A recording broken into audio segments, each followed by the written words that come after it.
อรุณสวัสดิ์เช้าวันใหม่เช้าวันนี้อากาศดี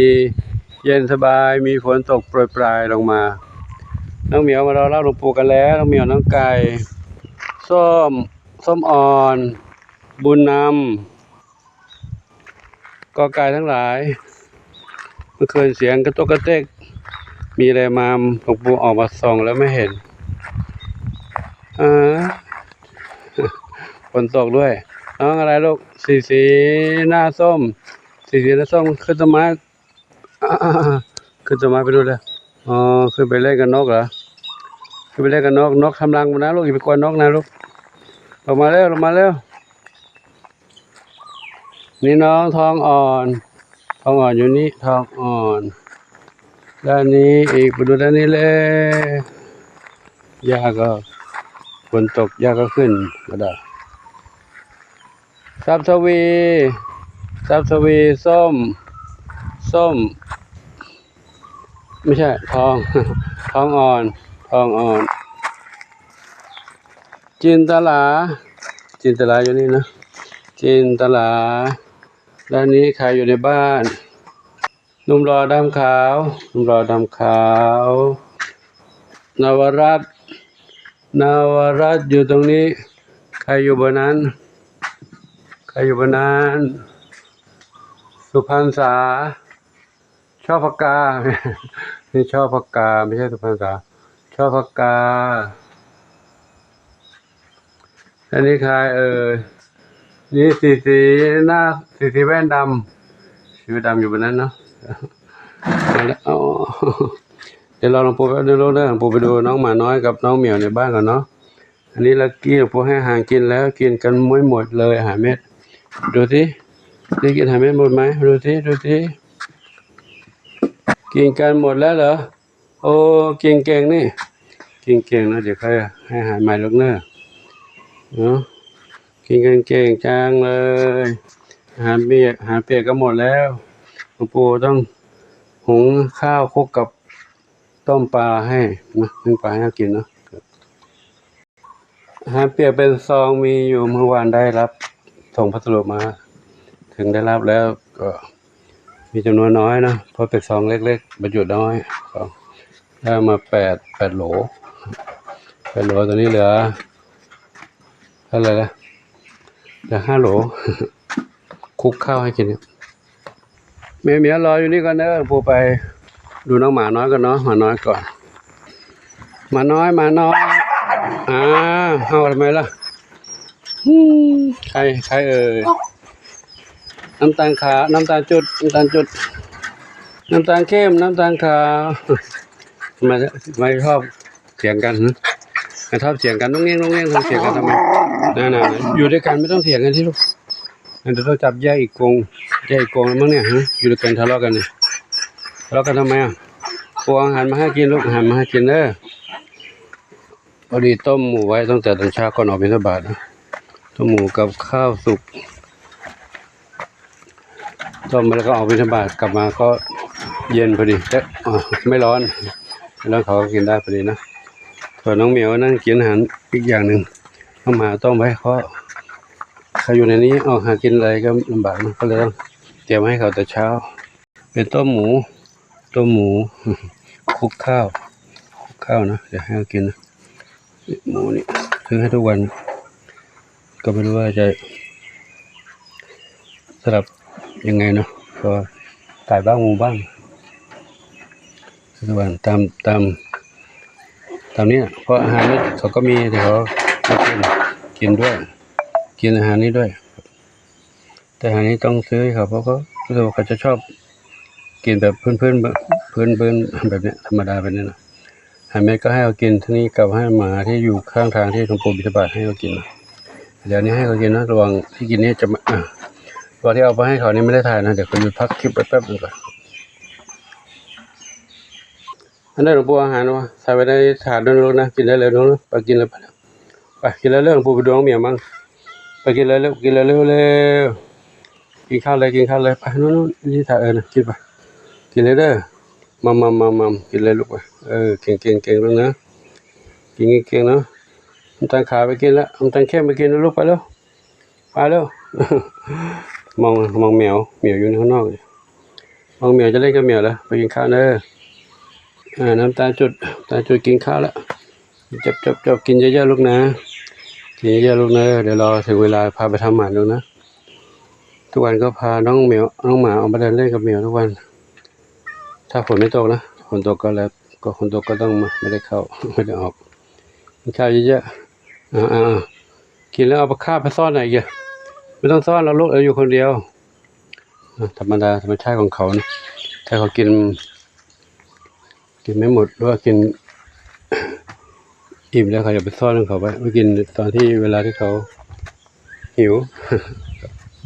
กินด้วยกันดีๆนะลูกเด้ออันนี้คนละถาดเลยลูกถาดนี้ก็มีถาดแล้วนี่มานี่มานั่นน่ะนู่นไม่ต้องมานี่ ให้กินตัวนั้นเร็วๆอยากกินเร็วจะน้ำตาลขาวกินหมดแล้วตัวเองมาห่วงเล่นกับเหมียวอยู่นี่ ไปกินข้าวเด้อไปผมไปดูน้องเหมียวในบ้านก่อนนะลูกนะกินแล้วพักผ่อนลูกเด้อไปตามปู่มาเลยเข้ามาในบ้านใหญ่แล้วพบน้องแมวรออยู่ทีเล็กชื่อก่อนลูกดำสนิท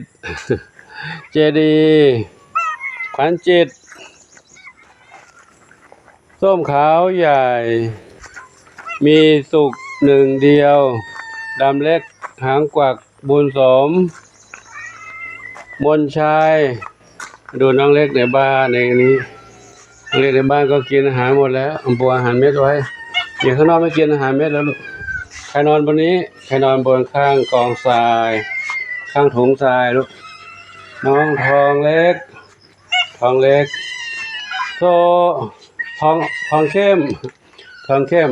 อันนี้ใครลูกนี่ข้าวเม่ามะไฟมะกรูดข้าวหลามโอ้อยู่ในนี้เดี๋ยวก็ลูกปู่ขอถ่ายคลิปไว้ดึงคลิปไว้เดี๋ยวมาเติมอาหารให้ลูกนั่งอาหารในกรงหมดอันนี้น้องแตงโมอยู่ในบ้านกันนะเห็นวันไอแค่กินยาแล้วดีขึ้นหรือยังลูก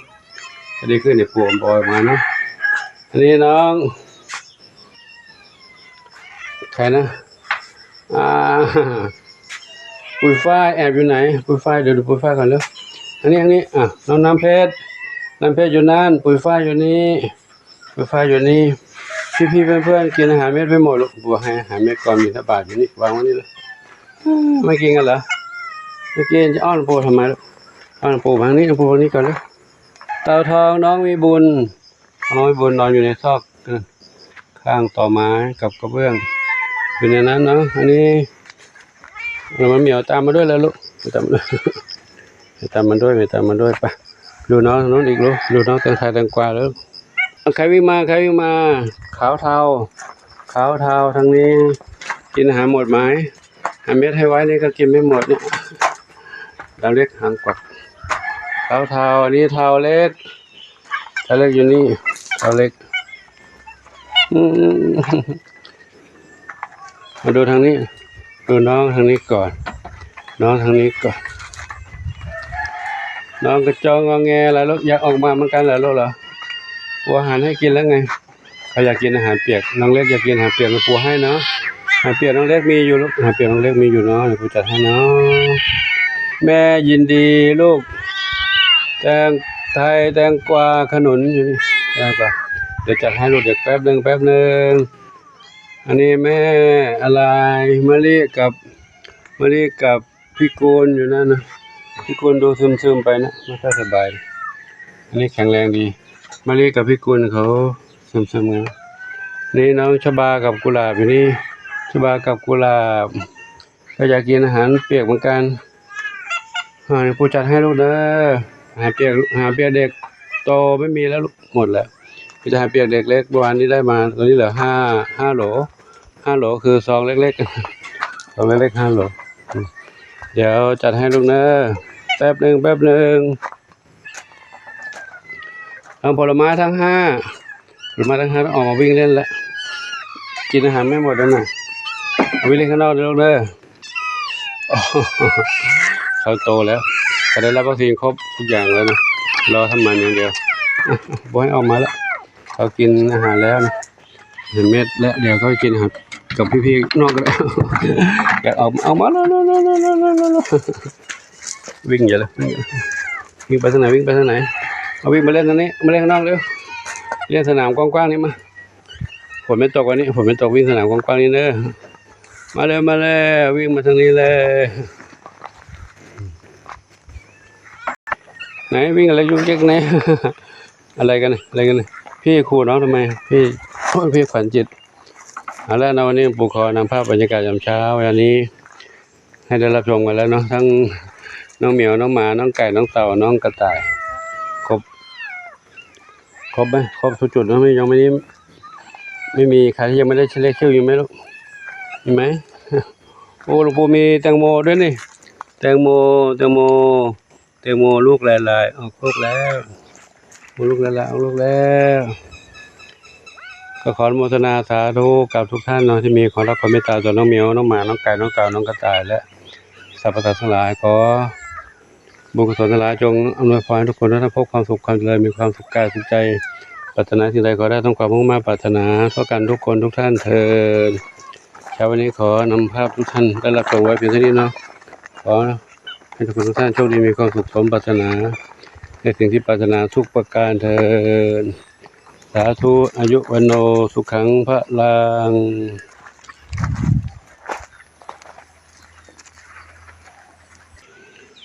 พบกันใหม่คลิปต่อไปช่วยได้มีความสุขทั่วกันทุกคนทุกท่านสาธุเมียววิ่งเล่นกันแล้วเพื่อนเปียกหน่อยแล้วเรื่องฝนตกเนาะเดี๋ยวพบกันใหม่เนาะคำโมทนาสาธุเจ้า